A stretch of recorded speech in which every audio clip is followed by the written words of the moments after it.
ભાવનગરમાંથી મોટી સંખ્યામાં લોકો જમ્મુ કાશ્મીર ગયા હતા। શ્રીનગરમાં મોરારી બાપુની કથામાં હાજરી આપી હતી અને ત્યાર પછી તેઓ ફરવા માટે પણ ગયા હતા।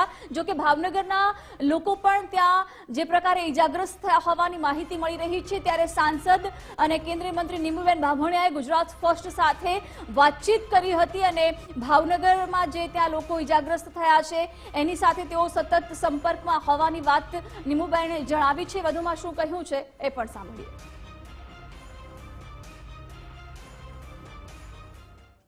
તો ભાવનગરના સાંસદ નીમુબેને વાતચીત કરી હતી ગુજરાત ફર્સ્ટ સાથે અને તેમણે કહ્યું હતું કે ઇજાગ્રસ્તના પરિવારો માટે સતત અમે સંપર્ક કરી રહ્યા છીએ, વાતચીત થઈ રહી છે। જમ્મુ કાશ્મીરમાં જે સૌથી મોટી આતંકી હુમલો થયો છે એમાં ભાવનગરના 3 લોકો છે આ હુમલામાં ગંભીર રીતે ઘાયલ થયા હોવાના સમાચાર મળ્યા છે। ત્યારે ભાવનગરના સાંસદ નીમુબેન બાંભણિયાએ પણ ગુજરાત ફર્સ્ટ સાથે વાતચીત કરી હતી, કહ્યું કે અમારા કાર્યાલયનો સંપર્ક કરી શકે છે, ભોગ બનેલા લોકોને હર સંભવ મદદ કરવા માટે તૈયાર હોવાનું નીમુબેને જણાવ્યું છે।